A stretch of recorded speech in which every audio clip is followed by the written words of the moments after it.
Hi friends, welcome to my channel. जलपरी यह शब्द सुनते ही हम कहानियों और उपन्यासों के संसार में पहुंच जाते हैं, जिन्हें हमें अपने बचपन में सुना या पढ़ा हुआ है। लेकिन मन में यह सवाल तब भी उठते थे और आज भी उठते हैं कि क्या वाकई में जलपरी होती है या पहले कभी हुई है। क्या उनका कोई अस्तित्व कभी था या फिर है। लेकिन आज भी कई लोग ऐसा दावा करते हैं कि उन्होंने जलपरी को देखा है। तो आइए जलपरी से जुड़ी कुछ रहस्य के बारे में मैं आपको बताती हूँ। भारतीय रामायण के थाई व कंबोडियाई संस्करणों में रावण की बेटी सोने की जलपरी थी। वह हनुमान का लंका तक सेतु बनाने का प्रयास विफल करने की कोशिश करती है, पर अंततः उनसे प्यार करने लगती है। बहुत से लोग दावा करते हैं कि गुजरात के पोरबंदर के पास मधुपुरा गांव के पास स्थित समुद्री तट पर जलपरी पाई गई। सोशल मीडिया में इसकी तस्वीरें खूब वायरल हुई थी। इन तस्वीरों को दिखाया गया है कि स्किन कलर की एक पारदर्शी शरीर पर जलपरी मरी हुई है। वायरल हुई इन तस्वीरों की पुष्टि किसी ने नहीं की। भारतीय दंत कथाओं में भगवान विष्णु के मत्स्य अवतार का उल्लेख है, जिसके शरीर पर ऊपरी भाग मानव का व निचला भाग मछली का है। इसी तरह चीन, अरब और ग्रीक की लोक कथाओं में भी जलपरियों के सैकड़ों किस्से पढ़ने को मिलते हैं। कहते हैं कि दुनिया भर के समुद्री यात्रियों और नाविकों ने जलपरियों को देखे जाने के कई दावे किए हैं। अपनी कैरेबियंस की यात्रा के दौरान क्रिस्टोफर कोलंबस ने भी ऐसा ही कुछ देखने का जिक्र किया था, और वह भी 3 बार। ऐसे ही 2 दृश्य वैंकूवर और विक्टोरिया के तटों पर देखे गए।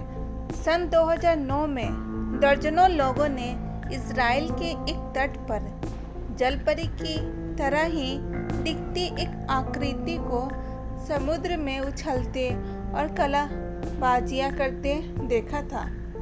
सुनामी आने के बाद भी एक तट पर ऐसी ही मृत जलपरी देखे जाने की खूब चर्चा हुई थी।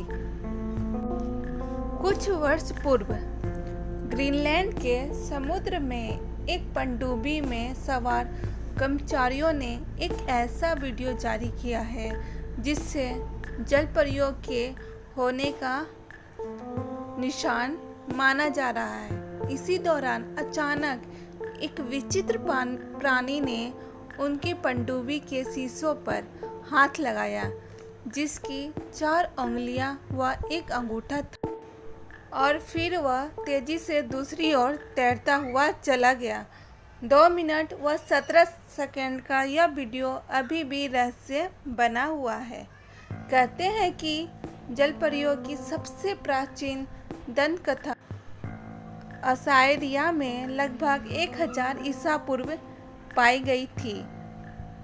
असायरिन और रानी सेमिरमिस की मां देवी अटार्क्टिक्स थी, जो एक गरुड़िए से प्रेम कर बैठी, पर न चाहते हुए भी उसे उसको मारना पड़ा। इस बात से दुखी होकर उसने एक तालाब में छलांग लगा दी और एक मछली का रूप ले लिया, परंतु कहते हैं कि पानी भी उसकी सुंदरता को छिपा ना सका। इस कारण उसने एक जलपरी का रूप धारण कर लिया था। कहते हैं कि महान अलेक्जेंडर की बहन थेसालानिक मरने के बाद एक जलपरी बन गई थी, और वह नाविकों से पूछती रहती थी कि क्या महान अलेक्जेंडर जीवित है। यदि कोई कहता कि नहीं जीवित है, तो वह नाविक भी जीवित नहीं रह पाता था।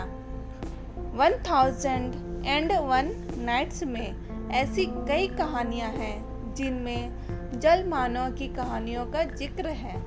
अरेबियन नाइट्स की कहानी Abdullah the fisherman and Abdullah the merman जल मानव पर ही आधारित है।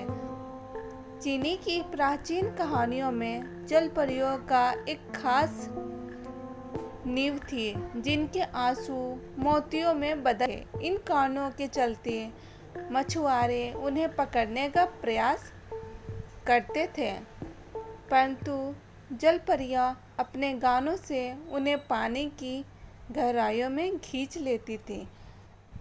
कई बार ऐसी आकृति प्राकृतिक गड़बड़ी से भी बनती है।